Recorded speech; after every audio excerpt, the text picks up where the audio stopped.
Hello and welcome back to the Carry Out Conversations podcast. I'm Noah. I'm Dave. And today we are missing our buddy John. Our partner in crime.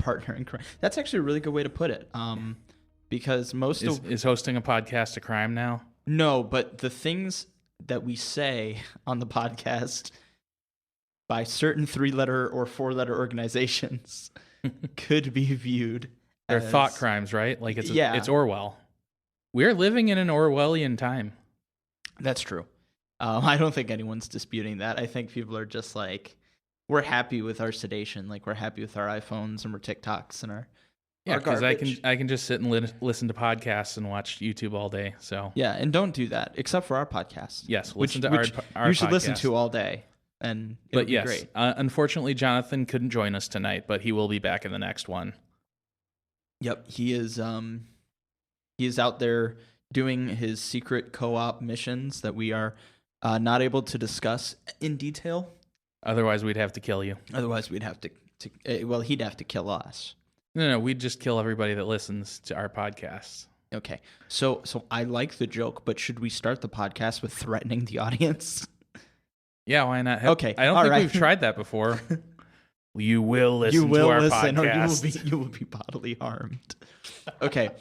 So aside from that intro, today we're going to be talking about movie hot takes. So kind of, just things that generally would be regarded as the wrong opinion. Ridiculous opinions, things like that. And I have a couple. Like the whole "the Empire was right" thing. Oh my gosh, I'm still so right about that. It's not even funny. Next you're going to tell me the shark was right in Jaws. No, because he didn't bring law and order and end slavery like the Empire did. Well, end most slavery. Did you root for the iceberg in Titanic? I did, because he established law and order and he ended slavery in the galaxy. No, but so today I have a few hot takes, and Dave might have a couple he wants to throw out. But I essentially want to, we like to argue on this show. We like to debate and be wrong. That's what makes life interesting. Sure, yeah, exactly. Can you imagine if everybody had the same opinion about everything? We would be in hell. Okay, so there's a Ricky Gervais movie about that. Yeah, the invention of lying. Yeah, exactly. I saw it exactly once. Yeah, it's okay. It's good for like the first half. Yeah. But then you're like, okay, I get the joke. And the joke is still happening. Like, you know what I mean? Like, it's just the same. He runs out the running gag. Yeah, exactly. It would have been better as like a short film, maybe. Yeah, I could see that working. Like if they did a short film of that at Sundance Film Festival or something, I would rewatch it. Right. Like you just take the like dinner scene and then like the bank scene, and that's the movie. But yeah, go watch it. Like, go watch the first half at least. I don't really care for the second half, but the first half's kind of funny.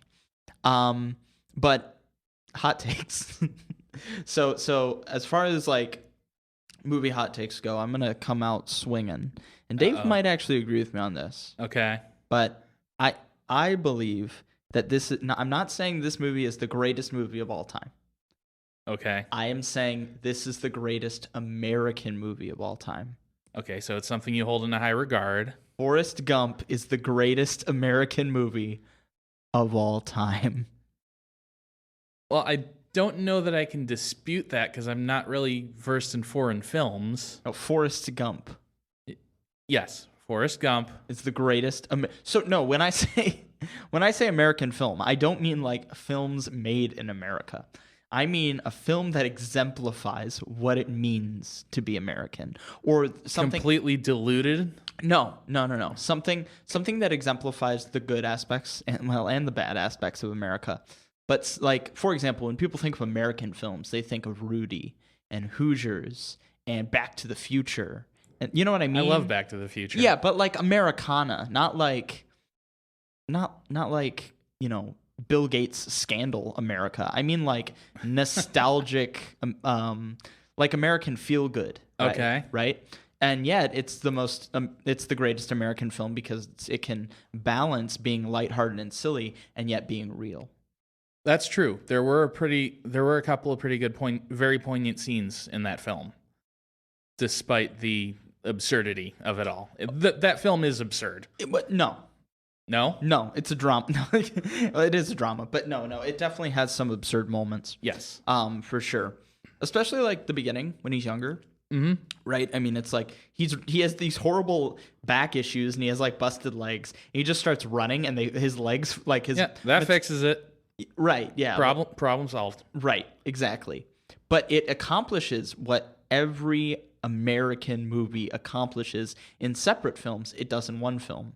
Yeah, because that is a feel-good moment when he breaks out of his braces and he all of a sudden his problems are fixed. That somehow, right? Somehow Palpatine returned. Don't even get me started on somehow that. Forrest's back is fixed. The Palpatine thing is actually less believable. He was thrown into a reactor. Well, you don't just like get better. Yeah, I think I figured it out. Someone said his name 3 times. Palpatine. Yep, just like Beetlejuice, Palpatine is Beetlejuice. Wow. That's how he came. That's the somehow. That's how he returned. Well, the fact that in the movie they literally said, and somehow Palpatine returned. He came back. Yep. Okay. It's the worst thing we could have imagined. Somehow Palpatine returned. Like, oh, okay. So what is America's favorite pastime? Well, depending on what movie you watch, I've heard it's baseball. Okay. So some people say it's baseball, but like currently, football. Right? Okay, it's football. And then what is America's, like, one of America's, like, favorite wars to talk about? Vietnam. Okay? There's a ton, especially in the 80s and 90s. Think about all the movies about Vietnam, right? You had Platoon. It makes sense in the 80s and 90s because it's right off the back of the Vietnam War. It had just happened at that point. Right, but when we think America, we think 80s and 90s. Right? Like our generation, because America sucks now. Our generation. How old are you again? Don't worry about it. 21, almost 22. I'm 15 years older than you. Okay, so when your generation... but when... Because you're a millennial, right? You're not Gen X. I don't know. What's 1987? I think that's millennial because millennial ends in 1998. If you say so. No, it does. That's the cutoff. That's like the official cutoff. Okay. But which one was the Pepsi generation? I didn't know that it was a marketing campaign. Was it? They were like, we're the Pepsi. That's the dumbest marketing campaign I've ever heard. Right, you're too young to remember it. Going on. Okay. Anyway. So Forrest Gump incorporates like the things America loves the most into one movie. The Vietnam War and football. Okay. And ping pong. And slow people. And it puts them all... shrimp. And shrimp. Well, I love shrimp. Shrimp isn't like... I don't think that's like an American... Is that an American thing? Like, do other... I don't think shrimp has a nationality. It's just No, but shrimp. like is it... okay, you go to the South. Shrimp's popular in the Yeah. South. You go to South America. Is shrimp popular in South America? I haven't been. I or don't like know. Canada or Africa? Well... You know what I mean?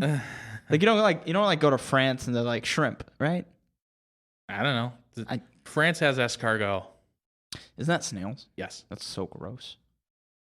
Okay, I'm sorry. The French are gross. Like, that is a statement of scientific truth. No, the French are good at making gross things taste good. Because they're gross. Yes. Yeah. It's a survival instinct. It's an adaptation. Okay. Like, we're gonna eat gross things, we may as well make it taste good. Yeah. So Vietnam War, football. Okay, but what was Forrest Gump? Forrest Gump was a special needs kid. Uh-huh. Okay, but he was a phenomenal football player. He was like a record-breaking running back. He was a savant in many ways. Exactly. He also, what else is American?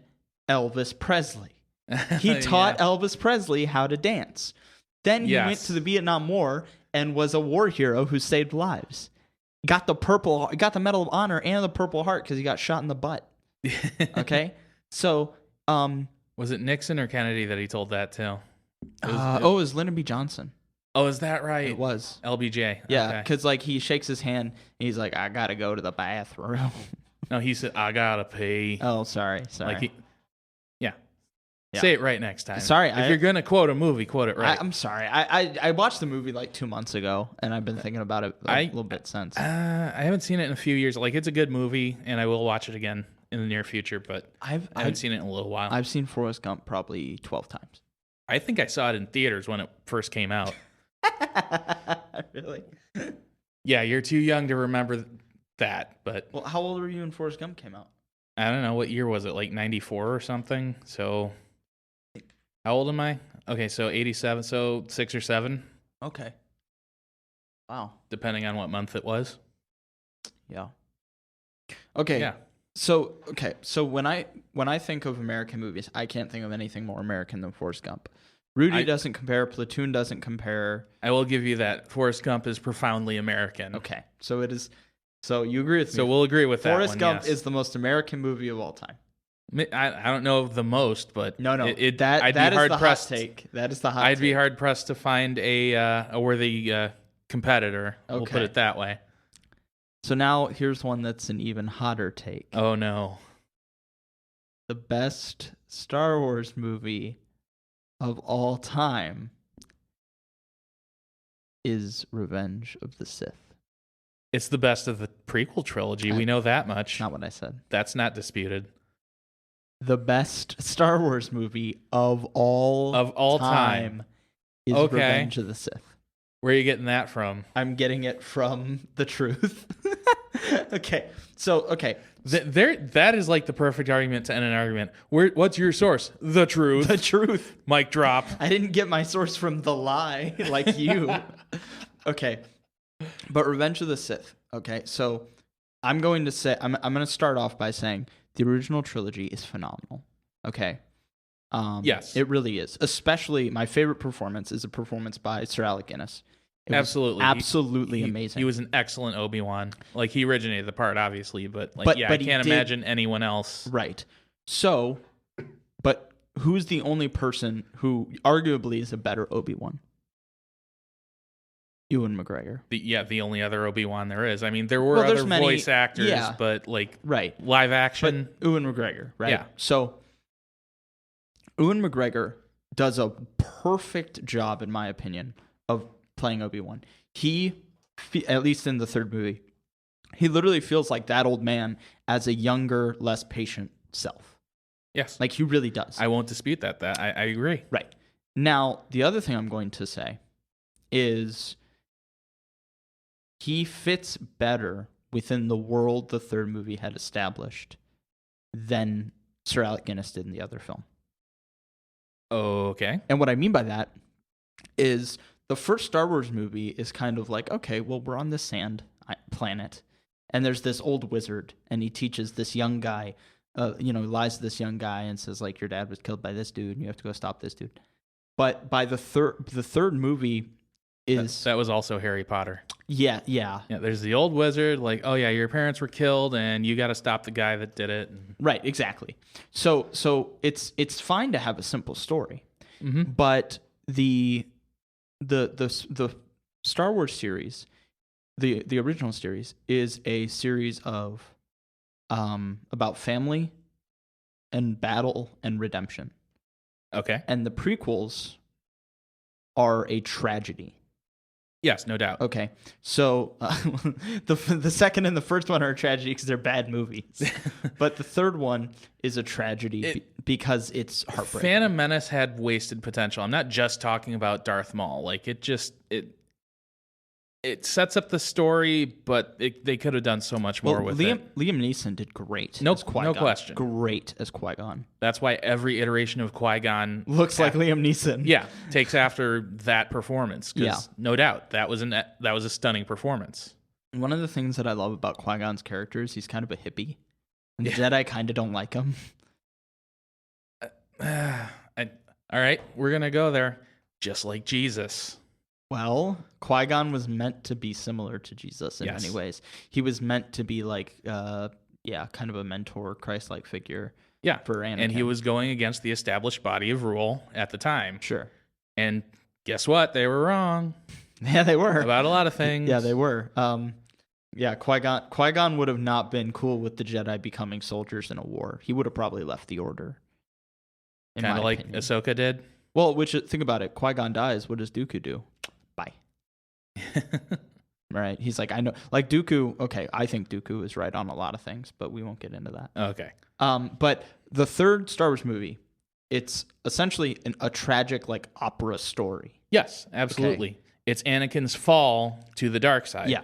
You only saw shades of Darth Vader in the, actually not even hardly in Attack of the Clones, maybe a little bit.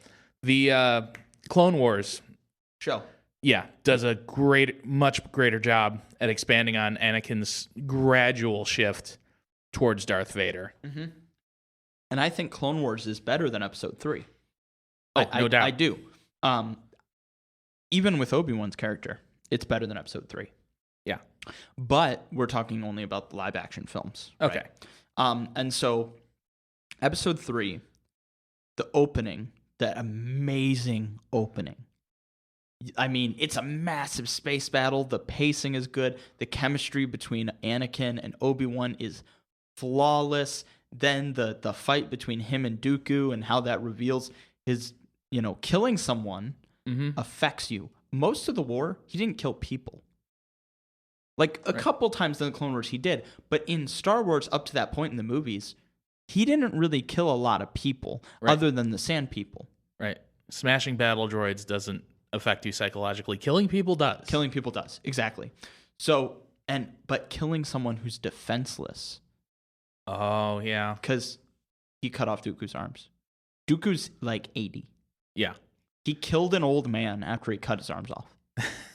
That's going to mess you up. Yeah. Right? Yeah, no doubt. And the Sand People, they wear masks. So they're faceless entities. Yeah, so I get what you're saying. It's easier to dehumanize them. Exactly. It's personal, right? And then the other thing is, everyone's like, oh, Anakin went so fast to the dark side. No, he didn't. Okay. Now, should the movie have had a few more scenes of Palpatine manipulating him? Yeah. Maybe, but they did 2 really strong scenes. Mm-hmm. So one of the things that they already established at the beginning of the movie was that Anakin is a flawed man who works off impulse. Yep. More often than he ought to, which is not what a Jedi should do. Nope. So he kills Dooku out of anger, not obedience. That's the thing. People think he did it because Palpatine told him to. Palpatine just nudged him. Yeah. Anakin has seen this. It was impulsive. Yes. Anakin has seen this guy burn worlds. Oh, okay. Right? I see where you're going with that. They fought throughout the Clone War.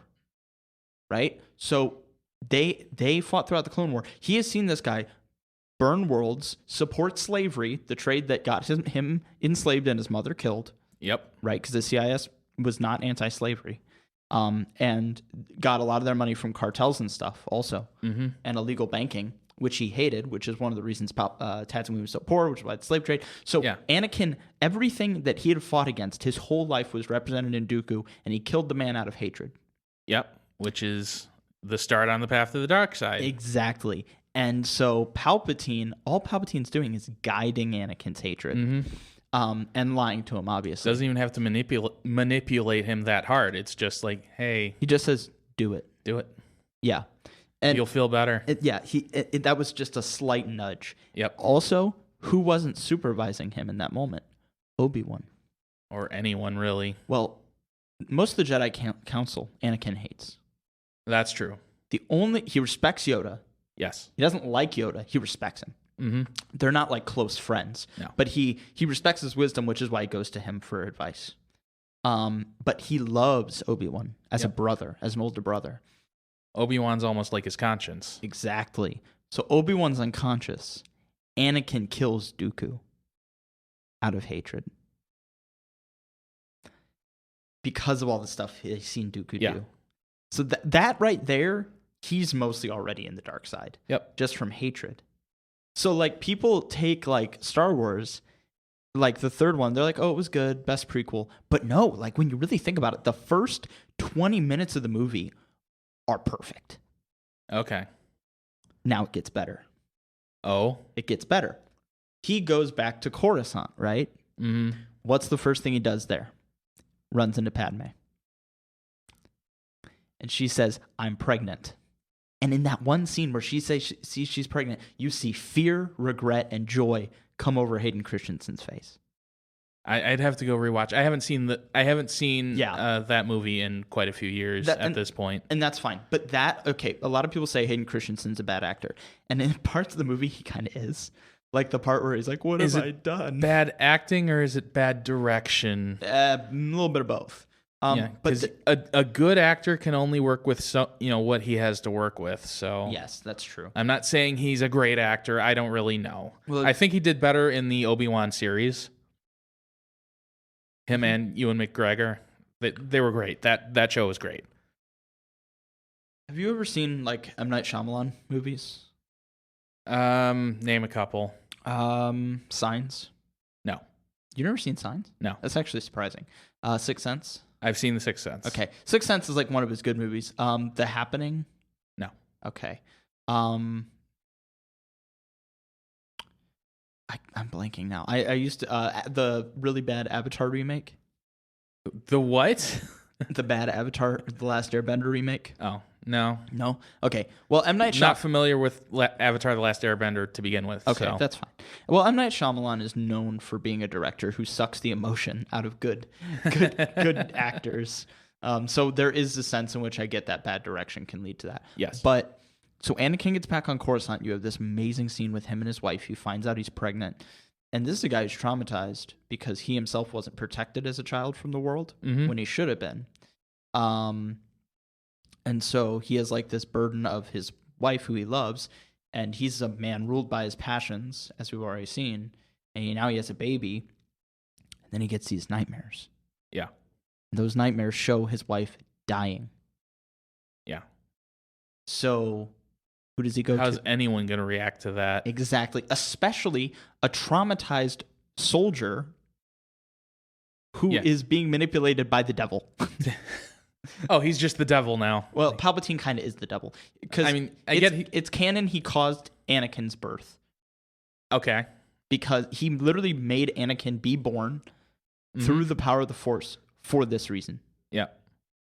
So, yeah, he's the devil. Okay? So then... I mean, I need to speed this explanation up, I know. But I think I'm getting to the good points, okay? Okay. So then he goes to who? He goes to Palpatine. Well, what's Palpatine going to tell him? He's going to say, oh, I have the solution. He goes to Yoda, and all Yoda says is he throws religious dogma at him. Yeah. He says, don't be afraid. Of course you're going to be afraid. That's not what I need to hear right now. Exactly. So who tells him what he wants to hear, basically? What he wants to hear, and he says, I can teach you this. And he's like, well, how do you know this? He's like, well, you can't learn it from a Jedi, but my master taught me all about the Force.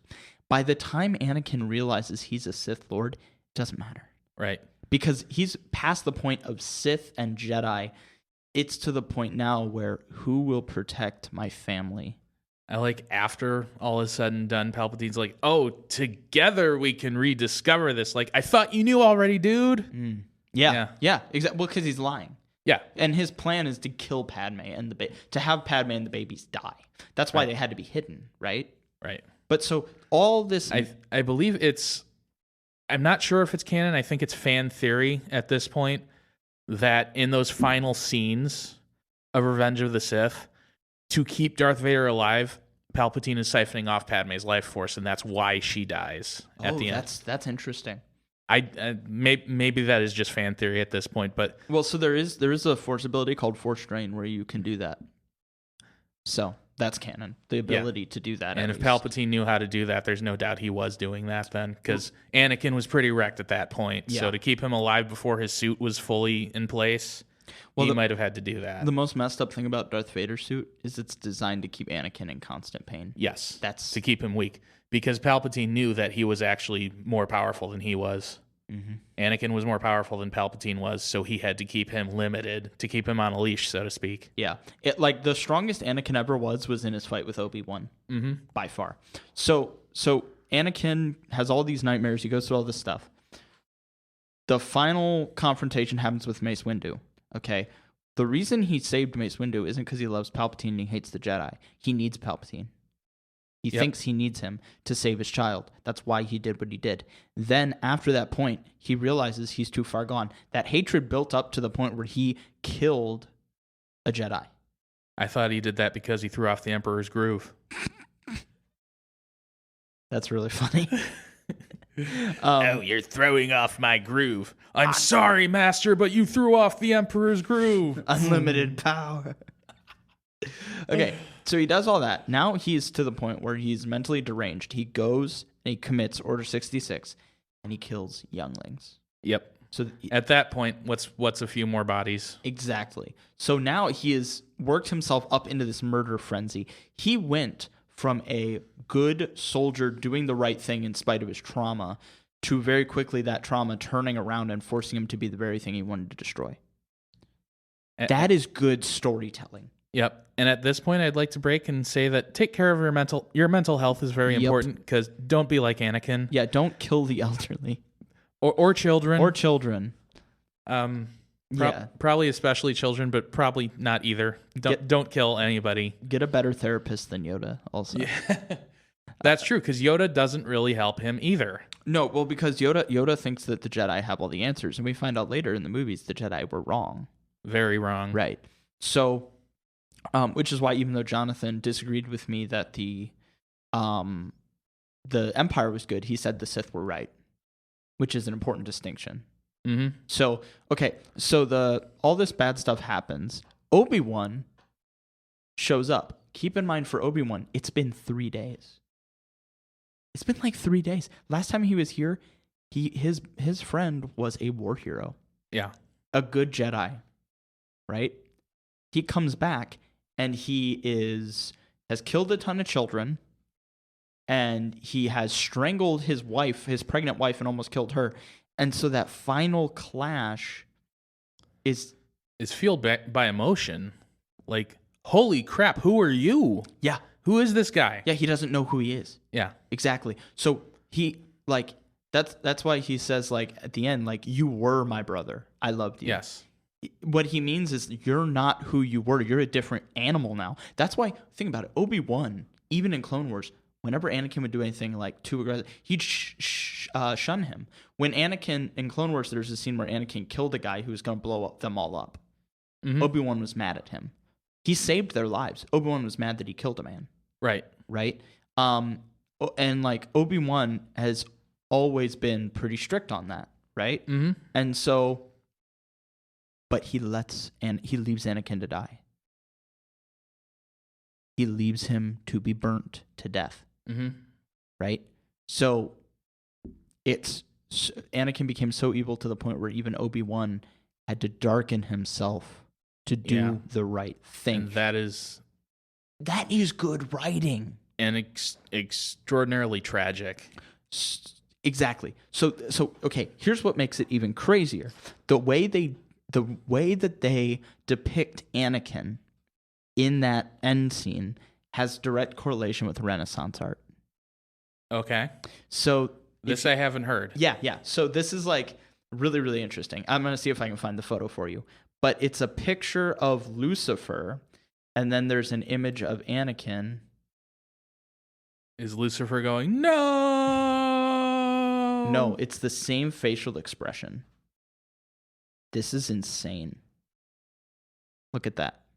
Oh, wow. Yeah. That's good framing. Exactly. Okay. So this is what I'm saying is even the framing of the film is telling this story. I doubt that was George Lucas's idea. It was probably so what a lot of movies have is they have multiple directors. Yeah. So you'll have like a main director, and then you have the director of cinematography, director of this and that and the other thing. Yeah, I get it. Yeah, but the similar whoever lined up that camera shot and told Hayden Christensen to pose in that pose. Yeah. Well, but that's the whole point of what I'm saying. The third Star Wars movie is not about a Star Wars movie. It's about, because Star Wars is a space opera, but this is about doing a space tragedy. Yeah. Almost perfectly. This is about a man's fall from grace. Exactly. A very hard fall. Exactly. Okay, I can see where you're coming from now. But it's not just that it accomplishes it, and there's flaws with the movies. There's certain scenes that I would have done a little differently. And there's some pacing issues. There's a lot of pacing issues, but yeah, I think there's a lot of people who would say, "Oh, I would have done this scene differently," or none of us are George Lucas, and none of us have George Lucas's money, so I guess he's got that on us. But the core scenes that convey the heart of the story are done very well. And I think they are done better than any other Star Wars movie in telling the story they want to tell, how they want to tell it. They kind of need to condense it a little, though. There's a little too much filler in that and, well, the whole prequel trilogy. But True. Well, what I would have actually done is I would have gotten rid of Obi-Wan's thing with Grievous and all that. I would have just had Obi-Wan leave and then come back shocked. Oh, okay. Like, or maybe have like a small scene of him on like like talking to some senator or whatever, and then have more time with Anakin and Palpatine. Yeah. But the whole point is the contrast is Obi-Wan is shocked at who he's seeing, and then he has to kill his brother. Yeah. So when I think of the emotions and the story and some of the performances and the framing of that third movie, and then I look at the original trilogy, the other prequels, and the new films, I sit back and I say, not even close. Okay.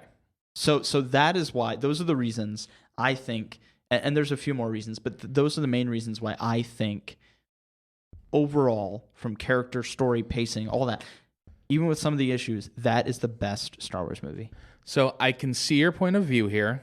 I'm going to disagree, and here's why I'm going to disagree. Okay. The way you just described everything, the way you almost romanticized this film was more vivid and more interesting than actually watching the film. I would rather hear you describe it again than actually watch it. The way you describe it, I need to go watch it again because maybe through a new lens, some more things will click with me. What you should do is watch an edited version of the film.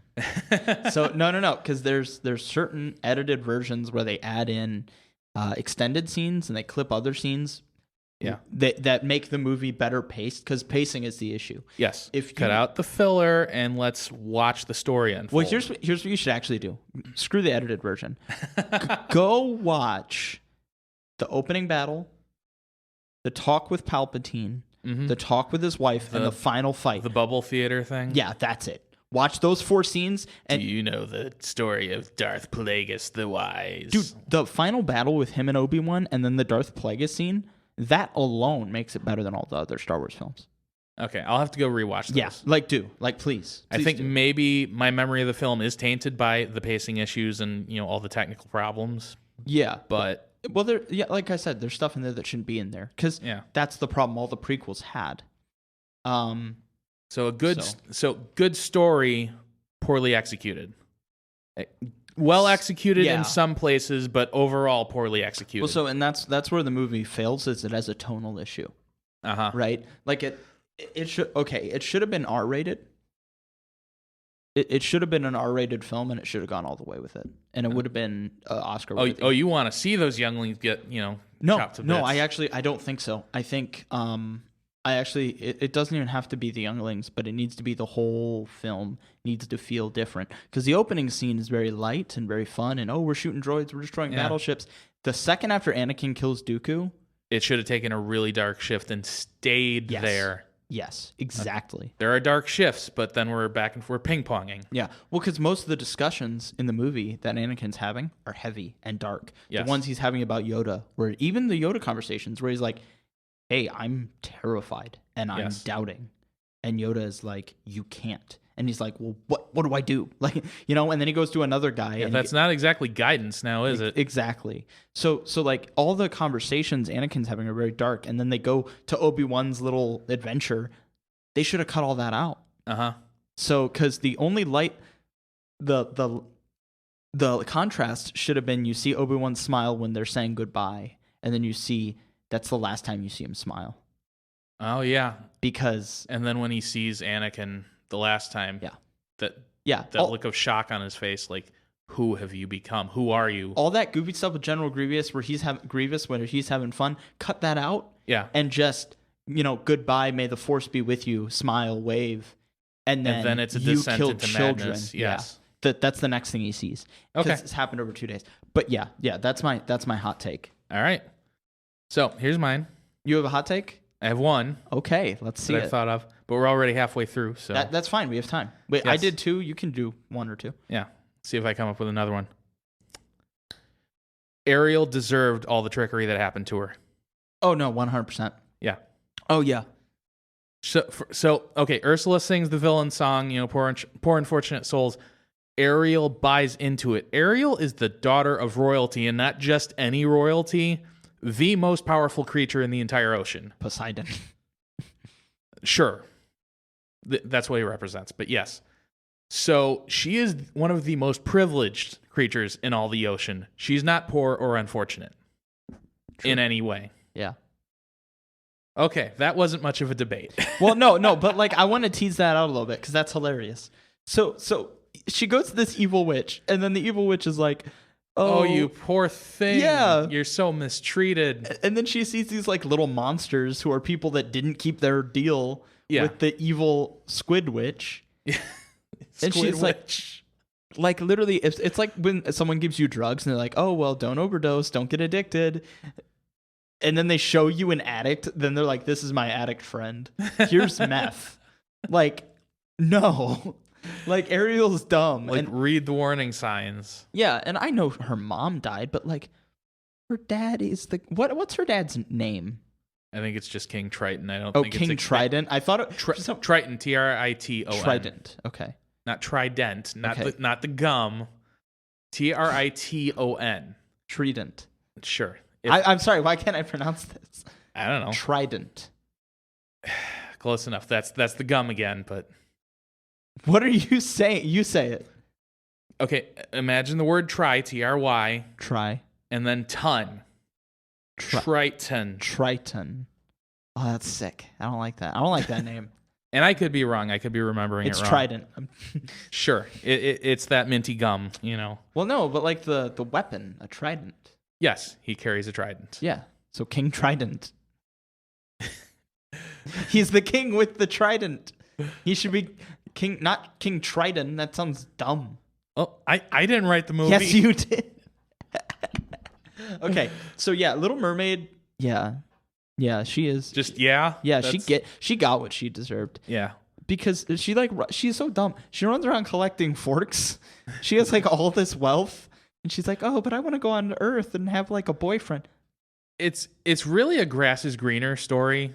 Oh, the grass is greener on the other side. But it wasn't. Yeah, I'm bored of this life, so I want to go try this other one because the grass is greener on the other side. It's no easier in the human world. Yeah, and Sebastian even tries to tell her like, yeah, it's not going to be better up there. It's crap. Well. So here's the thing: the world they build under the ocean is great. It's great. They all swim around and have a good time, and they like have parties and stuff. But this is taking place during a time where like colonialism is happening. The American Revolution, people are dying on the battlefield. There's no wars in King Trident. Yeah, let's go join that world. That sounds great. There's no war or disease or plague in King Trident's kingdom. Or at least they don't show it. Right. So we have no reason to believe it's there. See, I have reason to believe that it's a real world with okay, I don't actually believe it's a real world, but in the context of the story, it's probably much like our world. People have responsibilities. People have to do things they don't want to get by. How did her mom die? I haven't actually seen the sequel, but my understanding is that this is expanded on in the sequel, and something about a ship crashing into her. It might have been pirates. I don't know. But something happens with a ship, and her mom gets in the way, and she's dead, and that turns King Triton against humans forever. So she got hit by the boat from Finding Nemo. Something like no, because it was a pirate ship.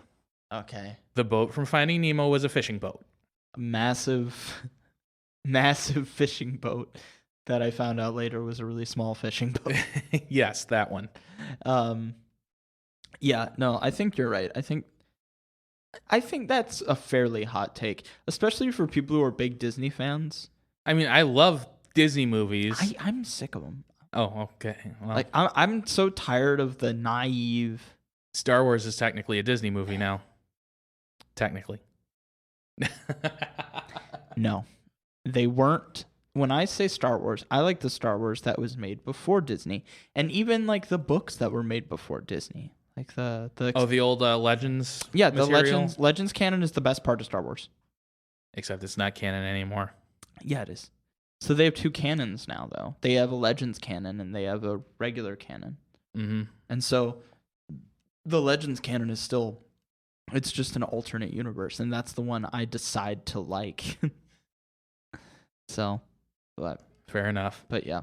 And in the regular canon, somehow Palpatine returned. No, well, so in Legends he did. So in Legends he did return, but not because someone said his name 3 times. Well, he returned because he made a clone of himself. Right. I think that's the official explanation now as well. Oh, is it? Okay. I think something to do with cloning and his spirit transferring. I don't know. Yeah, because in Legends canon, they explained it very well. They were like, oh, well, he returned because they had already it's not like, oh, we suddenly have Force cloning, because they had experimented with Force cloning through Starkiller. Mm-hmm. So they had already done like 10, 15 years of research to make a clone of him. Yeah. And they had perfected it. So it's like one of those things where they explained it very well. And in the new movies, they're just like, oh, well, he's back. Right.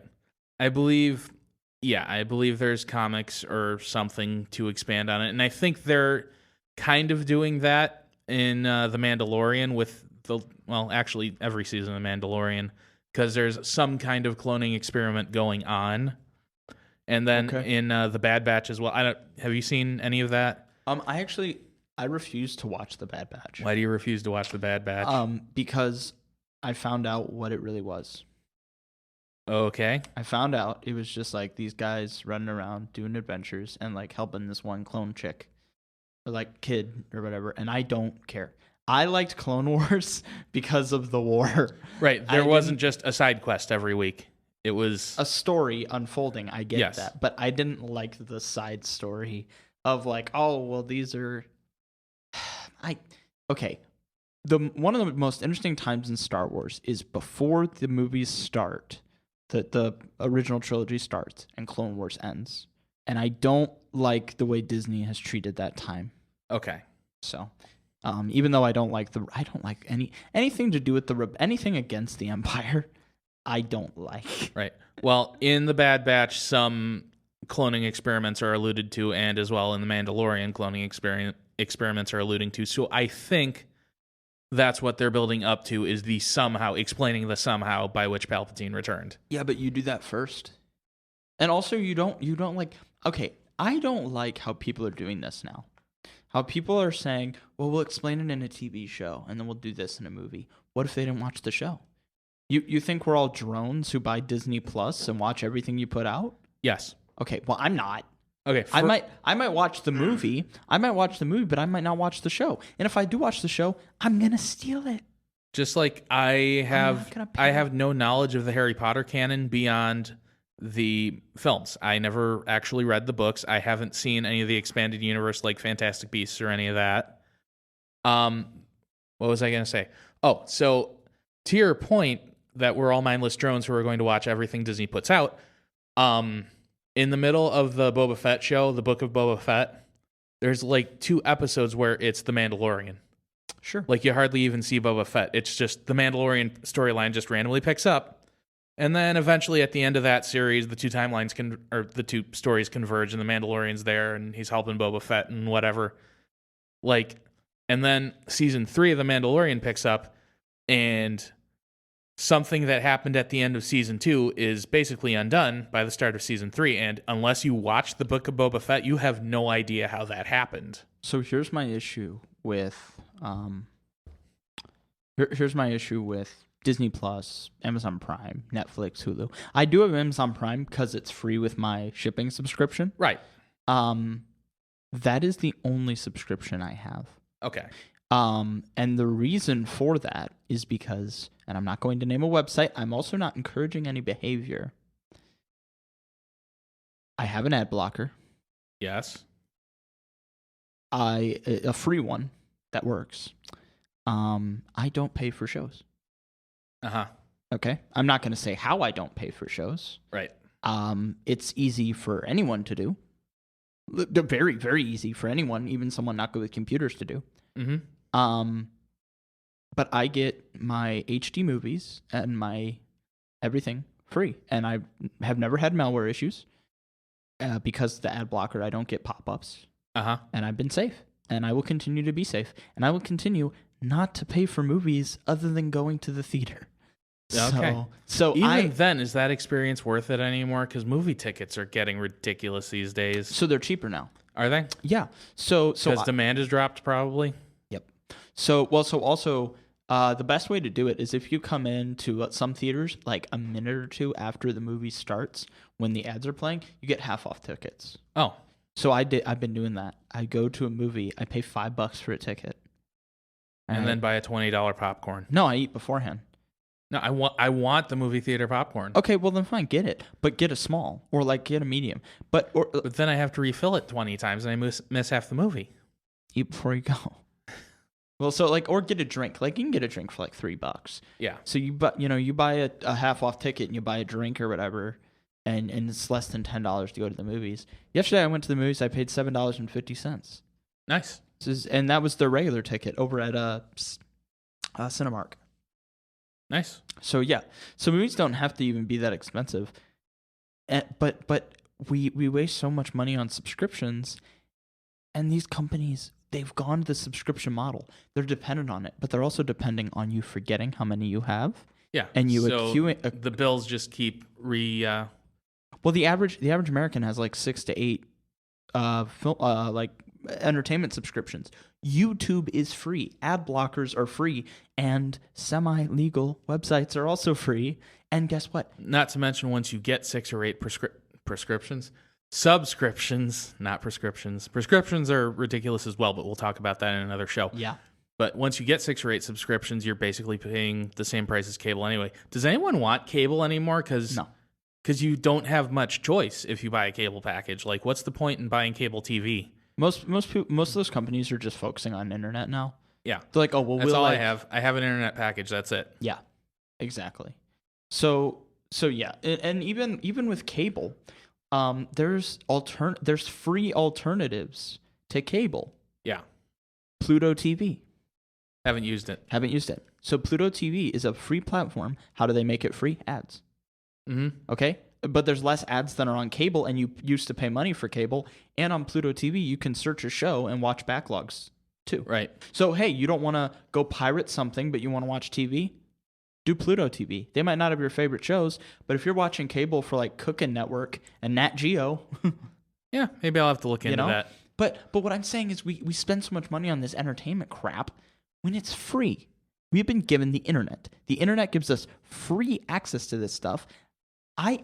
When a movie comes out, 3 days later, I can get 2 to 3 days later, I get an HD version of it. Right. For free. Mm-hmm. Why would I buy that? Right. Well, physical media is more or less dead at this point.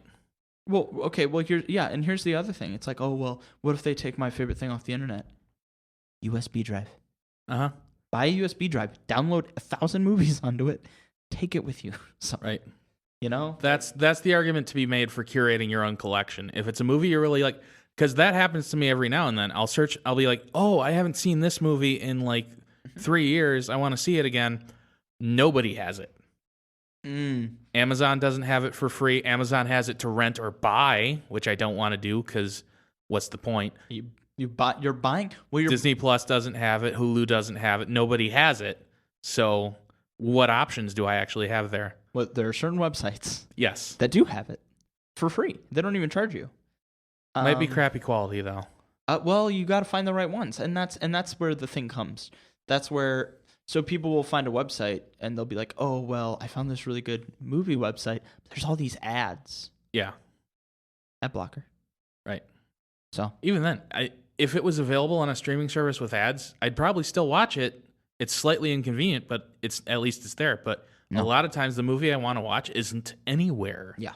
Exactly. It's ridiculous. So I'm not recommending anyone do anything they're uncomfortable with, but I am saying think about your subscriptions and how much you actually use all of them. Yeah. Okay? And get rid of them. And they'll say, "Oh, well, it's so easy to." A lot of people have like smart TVs. Yeah. Everything I've described, you can do on a smart TV. Yep. I know. Cuz they have web browsers on smart TVs. and you can put a Chrome extension ad blocker on your smart TV. You don't even need a smart TV. You can get a Roku box or an Amazon Fire Stick. That's what I do. Exactly that. And I have the same ad blocker. You can make any TV smart with one of those. Exactly. Well, so, and heck, if you don't want to do all that, take an HDMI cord, plug your laptop into the TV. Yep, that's always an option. Exactly. So like, yeah, the whole spend, like $15 here, $15 there, it ends up being thousands a year. Yeah. All right. It ends up being at least like 1,000 or 2 a year. And here's the thing. I know how much the average American makes. Not much. Yeah.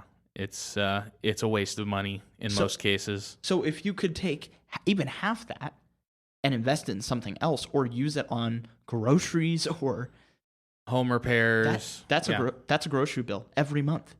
Yeah, that could cover your subscriptions could cover your groceries. And here's the thing: you could listen to this and be like, "Oh, whatever." But I'm just saying it's something to think about. Yeah. So I guess that would be my movie hot take.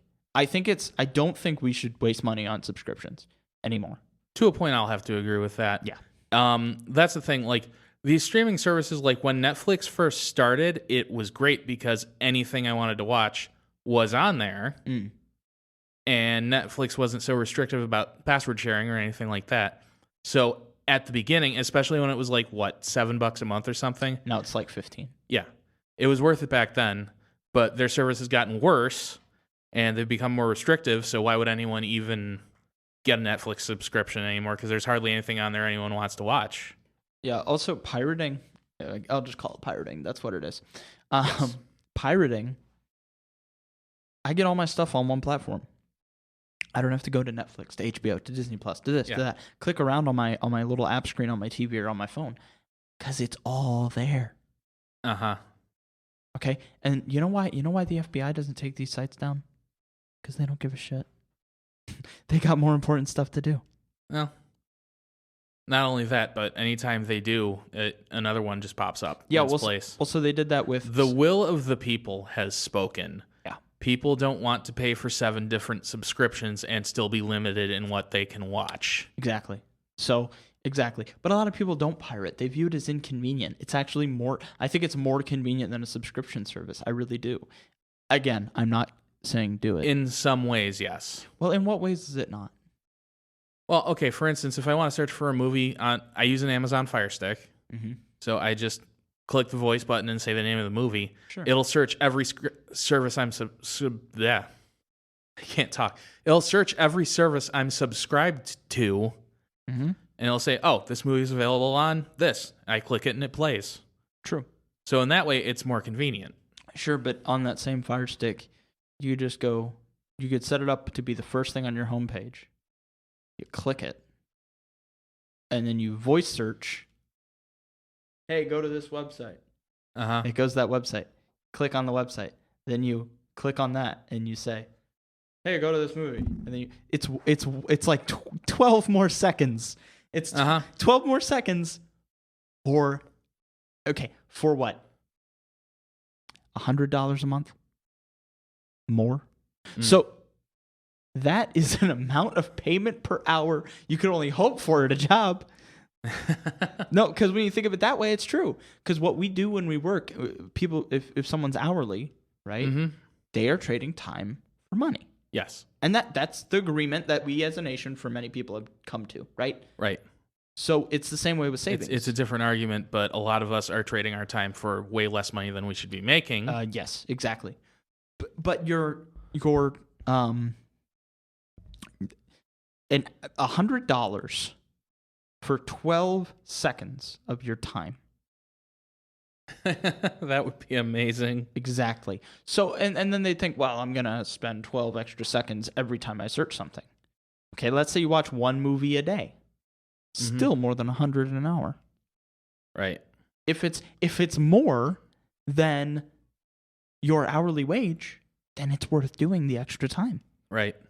And also, we're not even talking about work. We're talking about watching a dang movie. Right. Something we do for to fun, enjoy ourselves. For yes. fun.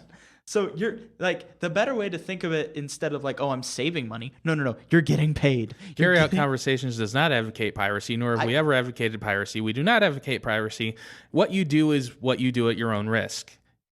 We do not advocate piracy, but do what you want. Oh yeah, this is another discussion to have another time. Yeah, but there are a lot of reasons why piracy is still around and why it's not going away. No. And until the entertainment industry fixes those reasons, which they won't. Well, so what do you think are the main? We don't have to get all the way into it, but what are the main reasons you think it needs to go away? Like, or they would do something to get rid of it? Okay, be more. Yeah, sorry. Who does something to get rid of what? Okay, Yes. what does the entertainment have to do to get rid of piracy? They have to make things more convenient, and they have to stop being so limited, which I understand is very difficult due to license agreements. But if I want to watch a movie that was made in 1979, that is for the most part out of print, I'm sure I could buy a DVD somewhere, but then you're stuck with a DVD, which Right. takes up physical space. yes. But it's also a physical copy of the movie that I can back up onto my server and then watch. Okay, we're missing the point. If I want to watch a movie that I have fond memories of that was made in 1979, how much money are you really making off the streaming of that in the first place or the licensing agreements? Let me watch my dang movie. I don't care if it's on Amazon or Hulu or whoever else. One of you guys let me watch my dang movie. If I can't watch my dang movie, then I'm going to go find a way to watch my dang movie. Right. And you're not going to get the money for it. But so even if they have it and it's on the service, you don't have to pay extra for it. You're still paying for the service. Right. So that's the other thing. The services need to converge and be like, okay, you know what? We need to stop charging our customers so much because, like we just established, paying for 6 or 7 different subscription services is ridiculous. Maybe 2. even if Whittle it down to 2. And that would be a lot more reasonable. And don't raise your prices to like $30 a month for those 2. even if every streaming service came together and charged me $10 a month or $5, I'm not gonna buy it. Uh-huh. Because it's costing me money to get something I can get for free. Okay. Well, Like, you're never going to tell me that free isn't the answer. right. It's all about convenience. For some people, that is a worthwhile convenience fee. But unfortunately, Netflix and Disney Plus and everyone else, they're pricing themselves out of that market because it stops being more convenient when it gets more expensive and I can't watch the movie I want to watch. Yeah. I think maybe not if it was all in one streaming service, but I think my argument about the hourly pay I think it's a pretty good one, Right. for convincing someone to cancel subscriptions. But I mean, there are other things you pay convenience fees for. Think anytime you order something from DoorDash, you're paying for the ability to not have to drive out and go get it. which they're getting a lawsuit for right now. Oh, Yeah. wow. Yeah, so they're currently in a lawsuit because some of their, like, what they have listed on their app as like a tax fee Uh-huh. or in their express shipping, they're currently being sued because their express shipping doesn't actually ship faster. Right. So they're just And charging so- people more money for nothing. Yeah, so And it's that kind of shady crap that makes people say, "Oh, well, I'm not using this service anymore." well, so one of the things I used to do is I would DoorDash for the convenience of timing things. You know what I mean? Uh-huh. Like, okay, I want this to show up at X time, Yeah. so I can schedule this thing. Well, what I started doing with that is I just started a lot of places now have apps you order from. Mhm. You can place a pickup order.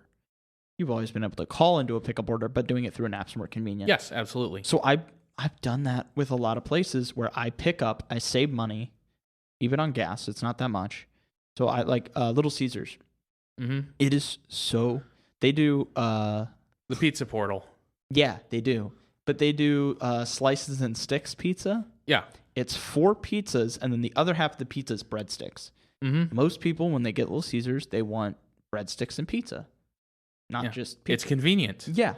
That's what we're talking about. Convenience is king. Yeah, exactly. So what me and my brother will do is it's $6 for that pizza. Yep. It's $3 for each of us to have a pizza. A half a pizza Yes. for ourselves. I mean, Yes. that's insane Right. And convenient. and convenient. So like, you know what? The moral of the story is watch good movies and do convenient stuff. Yeah. Because that's what this podcast is all about. Convenience and Star Wars. Yes. Conveniently, you can listen to us on Apple Podcasts and the other ones, Spotify, YouTube, iHeartRadio, Google Podcasts. Disney Plus. No, not on Disney Plus. They're going to sue us now. Oh, Amazon Music. That's the other one. Don't sue us. Don't sue us, Disney. I've never pirated anything. We don't have any money anyway. Disney, I don't pirate, I swear. Uh-huh. And Mickey's like, haha. Haha. Oh, ow. Ow, my ears. No, that doesn't mean do it again. Okay, guys. So this was our episode on movie hot takes, and we got a little bit into the whole streaming. We got a little sidetracked as usual. Yeah, but I mean, even that's a hot take. You know, maybe we are spending too much on subscriptions and things like that. So, thank you guys very much for listening. Let us know if you agree with our hot takes on The Little Mermaid and Star Wars and Forrest Gump. The Little Mermaid, Star Wars. They should cross the two. Yeah, with narwhals. They're the Jedi of the sea. Yes. Oh, yes, sure. Yes. Why not? So yeah, let us know if you agree or disagree with our hot takes. We will be back soon, hopefully with our buddy John here to keep us in order. Yes. And we really appreciate you listening. With that being said, I'm Noah. I'm Dave. And we'll see you in the next one.